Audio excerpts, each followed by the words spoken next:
subscribers and viewers of OWUUBII channel. I want to welcome you back to this wonderful channel. So in this video, we are going to tackle firewall configurations in UniFi controller. Okay, I know many folks only thought UniFi access points only does access point things, or it's embedded with only access point features, but actually you also have router capabilities as well. You can also create networks in it. You can also configure firewall settings in it, and so on and so forth. And so kindly stay tuned and then watch me whilst we get into the firewall session of it. Thank you. So without wasting time, I've already launched my UniFi controller interface, and as you can see, this is the access point itself. It gives you some details, statistics about what is going on with regards to the upload and download traffic and experience. And then at my right side you have the client, which is computers or mobile phones connected to this access point. And so it also tells you the details of the statistics it goes through these devices in terms of the traffic. Now, I was talking about we delving into the firewall configurations of this UniFi controller. And so let's quickly go there, which is under settings, and you can find firewall. Now let's start on this note. Under the firewall section, or the firewall feature of the UniFi controller, it has country restrictions, and it prevents connections to and from the countries you specify. Okay, so example, if I click on allow, which is going to open for me, it further asks me to click which one, select which one is it, the outgoing or the incoming connection. And so let's say I want both, okay, or let's say incoming. And then here you can select the country you want it to be affected, maybe United States, Ghana, Spain, or whatever. Okay, but in this case, let me just disable it, so that the kind of firewall rule I set here doesn't really matter with the country that is being selected. It's automatically should apply to the access points I'm doing this configuration on. And so under it we see threat management, which is to receive an alert when threats or malicious activity are detected on your network, and automatically block threats and malicious activity on your network. And so here you have the option to only detect, and then you have the another option to detect and block. So let's say we are selecting detect and block, right?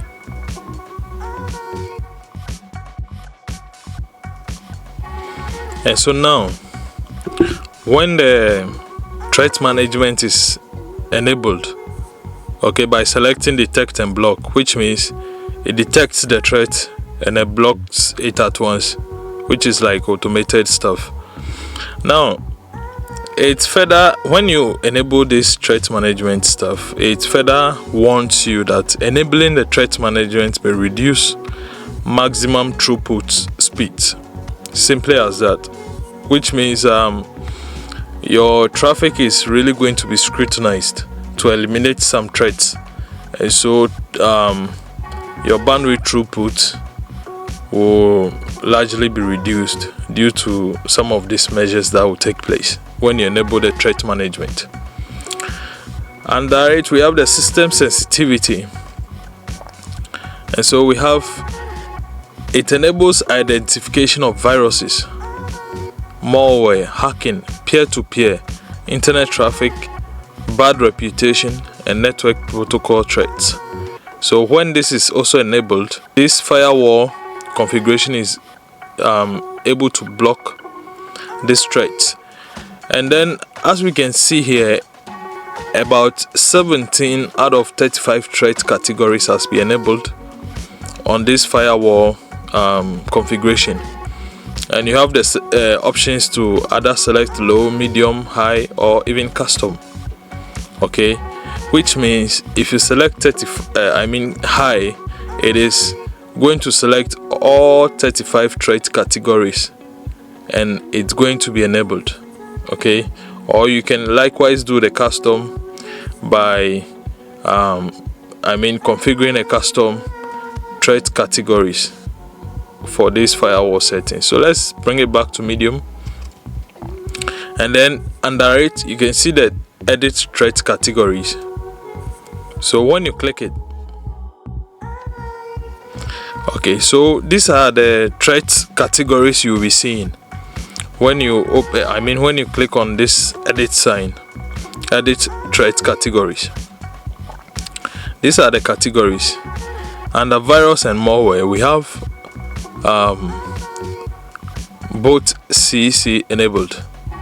You have the option to disable it, but by default it has been enabled. Now, when we further seek details of what this both CC virus is, it's a threat from known active botnets. Okay, we have the worm, which is also a virus. It's a network traffic that indicates potential worm activity. Under malware, infiltrative software that steals internet activity data and other sensitive information from your network or computer. Okay, that's malware. We have mobile malware, which has got to do with mobile devices. And then Trojan, which is malicious software that exhibits clear criminal intent. So this is just one category of threat management, which is under virus and malware. The second one is P2P, or point-to-point.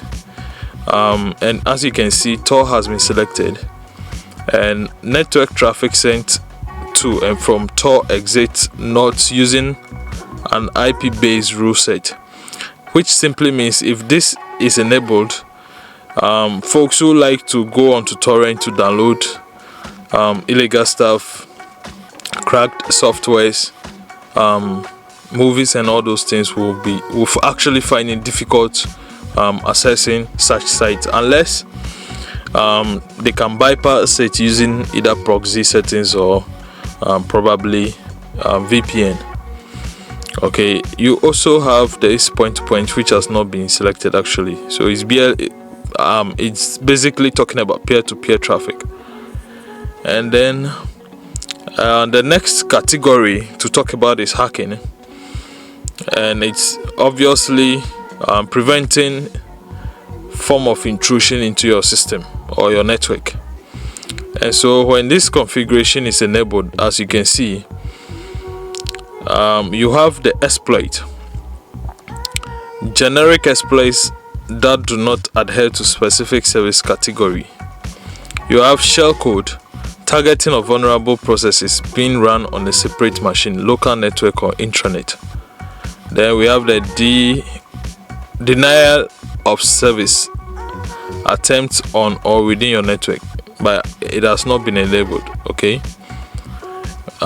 We have attack response. It's the indications that a network device is compromised. Okay, so this takes care of that. We have the scan, unknown reconnaissance and probing of your network. And so if this feature is enabled, it prevents this from happening. Then we have RPC, which is Unix RPC, service related exploits and outdated functionality. So these features prevent this sort of hacking from happening. Okay, the next one to talk about is the internet traffic, and I guess it is only one which is enabled actually, which is the web server. Tries to web servers on your network gets prevented when this feature is enabled. You have the ActiveX, when it's enabled, attacks and vulnerabilities related to ActiveX software framework, it prevents it.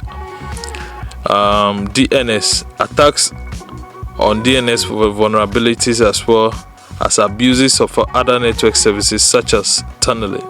So when it's enabled, it prevents this attack from happening. Okay, then you have the games. Under games, malicious activity within game traffic, as well as specific exploit of game software. Okay, and then we have SQL, suspicious or malicious SQL traffic sent to relational database service. Then you have user agents, known malicious HTTP user agents utilized by malware. Then web apps, threats based on known web application vulnerabilities. Then web client, threats to web browsers such as suspicious HTTP traffic. Okay, so this is another threat management. And under internet traffic, we have IPs with a bad reputation. And then under it we have CI Army, which is cross-references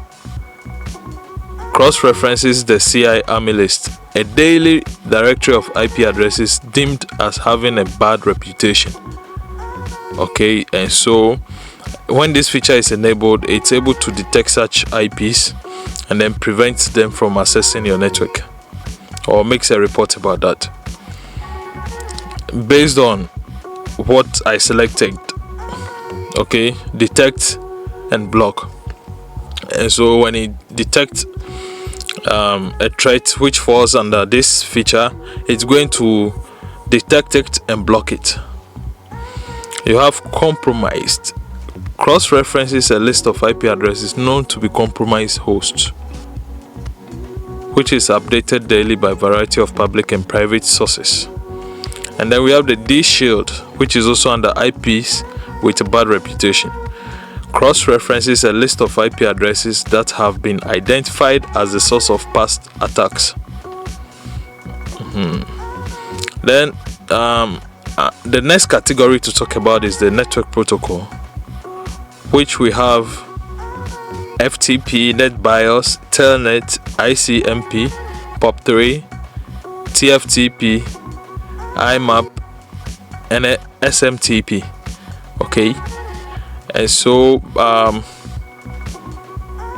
in all these categories, only two has been selected. Let's read about the NetBIOS. So this, when it's enabled, it prevents NetBIOS attacks. This also prevents malicious attacks against Telnet protocol. Then you have the FTP, known attacks, exploits and vulnerabilities against FTP clients and servers. ICMP, suspicious ICMP traffic. But you see POP3 and SMTP and IMAP are typically email protocols. And so if they are enabled, it is going to be very hard for you to read certain emails because they are going to be blocked on your network. Okay, and so by default, as you can see, they are left out from these two which are blocked. And then this has got to do with file transfer protocol. And then the next category is advanced protocol. Under SNMP, malicious use of SNMP protocol. And then the next one is the VoIP, which means malicious use of voice over IP protocols such as SIP H.323 and Q.931.2. Okay, so when this is also enabled, it prevents attacks on VoIP. Okay, and then we have the last one, which is other potential threats. That's the meaning. That's miscellaneous exploits and security threats. I don't know how the device is able to detect that on its own. So when all these features are enabled, you just click on save, and then that is it. And so, but if you actually select high, it's going to select all these threat management categories, but that's not what we want, else we're going to find it difficult in using this device. And so let it be on medium. The next thing to talk about is dark web blocker. Okay, so it prevents traffic encrypted by Tor from moving through your network when this is enabled.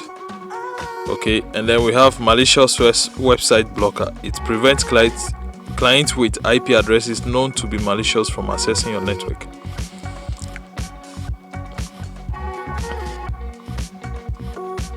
With this dark web stuff, let me apply the changes and see if let me try and access dark web and see if it's going to work.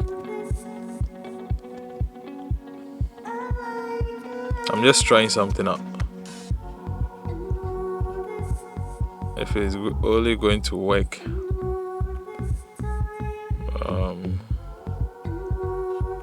Let me see. Okay. Let me see if it's able to detect and then block this site from getting accessed. Okay, let me see. Bam. You know, it just stops me. It blocks me. It doesn't allow me to have any access to all this dark website. Yeah. And so it works perfectly. Okay. Now let's go back here.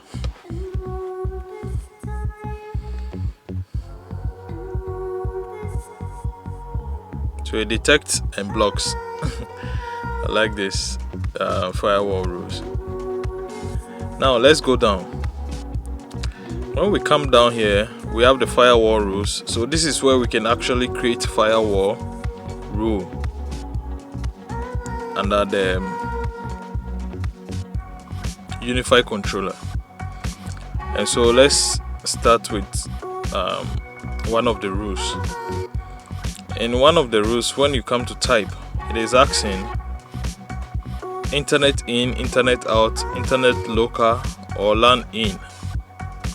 Okay, so example, I want to block internet for a particular IP. Okay, and so let me just describe it. Block rogue IP.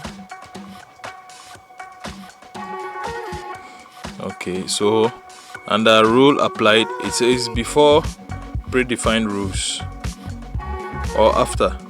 So I want it before, so I select it. Action, I want it rejected or dropped. So let's say drop. Which protocol do I want? So this is where you select either TCP, UDP, TCP or UDP, or all. So let me just simply select all. And then under it we have source. Okay, and so we have source IP, source type, which is port or IP group, network IP address. So I want IP address, and so this is where I can specify the IP address I want it blocked. Okay, so to confirm that, let me quickly check from. Let me quickly get an IP from my router and then put it there. So let me see. Okay, let me use this.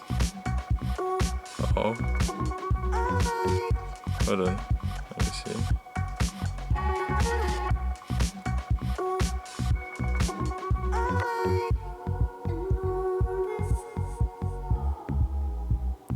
Okay, let me try use one of my phones, like this phone, in doing that, and let me see the results. Okay, 200. Okay, right. Okay, so I'm going to use this IP. I'm going to block it from getting internet. So let me put in the IP here, and then I need to also add the MAC address to it. Sorry.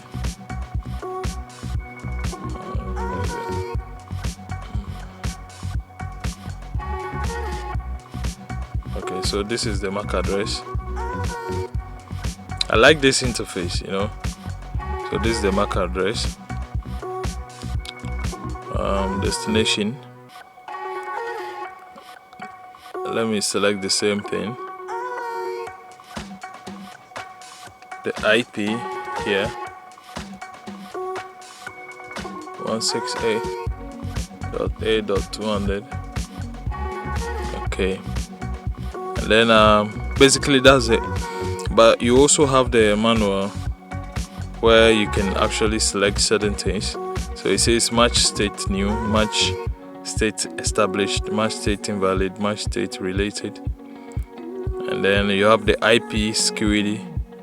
Don't match on IPsec packets.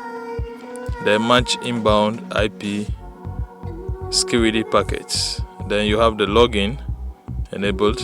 Okay, and so let me just put it on auto and then apply. So this is a first firewall rule that we just created here. Okay, so that's it with the firewall configuration. Okay, now let me remove it and then let's go back. Now, after the firewall rules, okay, we have contract modules, and it supports protocols that may otherwise have problems with NAT traverser. Okay, that's contract modules, and so as you can see, we have these protocols enabled. Then we have default action login. It determines whether traffic that does not match defined internet, local area network, or guest rules will be captured in system log. And so as you can see, all these are disabled, but it can be enabled though, depending on what you're doing. Then we have firewall options. Under 8 we have broadcast ping, receive redirect, send redirect, and then sync cookies. And then we have state timeout, initiate firewall timeout for TCP, UDP, and ICMP protocols with other encompassing remaining protocols. So it's on auto by default. If you come down, you will see port forwarding. You see something like threat management allow list, and then the last thing to see is signature suppression. So let's try the port forwarding rules and see if it's very similar to what we're used to. And so let's try this one. Let's give it a unique name. Enable port forwarding from any or limited. Okay, and so any. I think limited gives you more space, I guess so. Okay, so let's choose any, and then you specify the ports. Okay, so let's say I'm dealing with a voice over IP device, and so let me use this port number 5060 update port. Okay, forward IP. Okay, so let's say 192.168.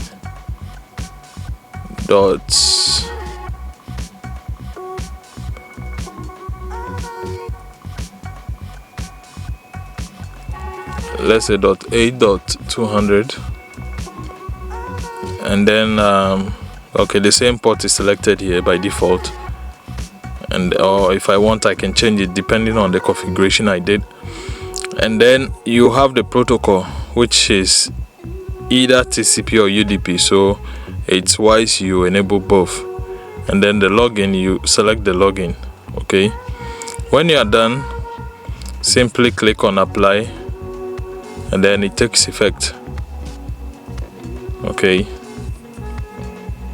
so your port forwarding has been configured. Otherwise, let's try the limited.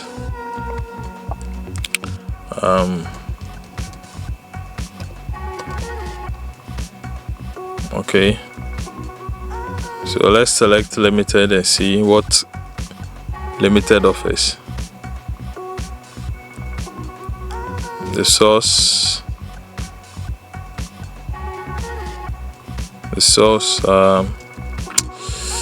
okay, source. So let me say 192.168.8.200 with the ports, let's say 5061. Let me update it here. Then the forward IP,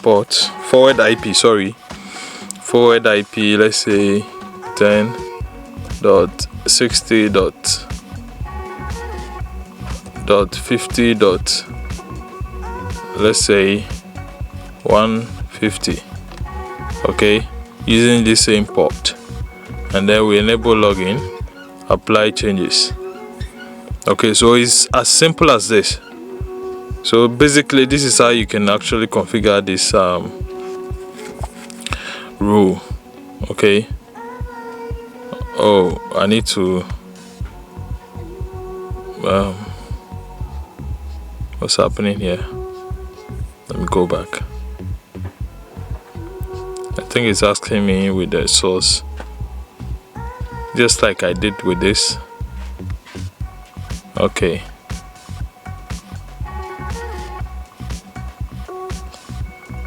But basically, this is how the port forwarding thing is done. Okay. Then the second to last thing to talk about is the threat management allow list. You have, when you click on create new allow list, you would see add new allow list entry. The direction is both source and then destination, tracked by IP address, network, or subnet. Okay, and so we have both here, IP address. So let me set the IP address here.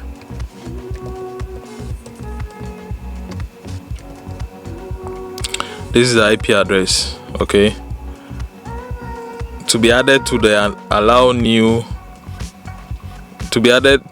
new allow list entry under threat management, which means if I should add this IP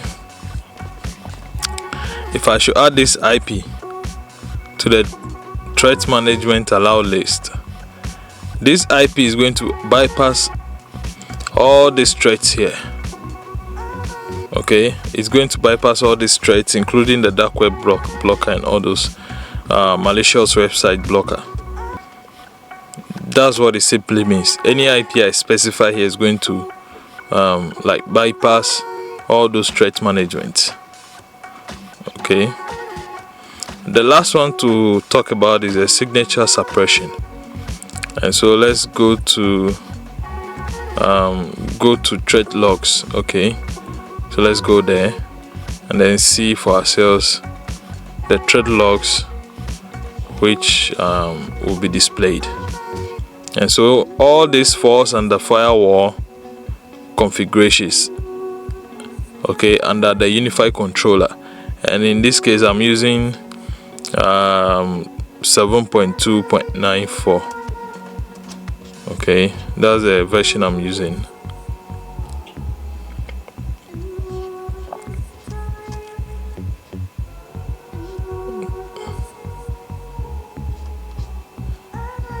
Why is it not opening? I guess probably it has not detected anything yet. and so it's kind of finding it difficult to open. Well, let's wait and see. I guess something is coming up. Yeah, I said it. No threat, no threat, you know. Okay, and these are just logs. Okay, all right. User activity now. So threats have not been detected yet according to the logs I see here. There is no log with regards to threats yet. Okay, now let me just undo all the configurations I did, okay, so that it doesn't affect anything. I only did this for educational purposes. Okay, so let me take everything off, and probably, or simply let me just disable. Let me put it off from here. Let me put the threat management off from here, and then it takes effect on all. Okay, so it's off currently. Viewers and subscribers, thank you very much for watching this wonderful video. Please don't forget to subscribe to my channel, like my videos, and share my videos as well. Your comments are expected, and please stay tuned to my channel for more are yet to come. Thank you.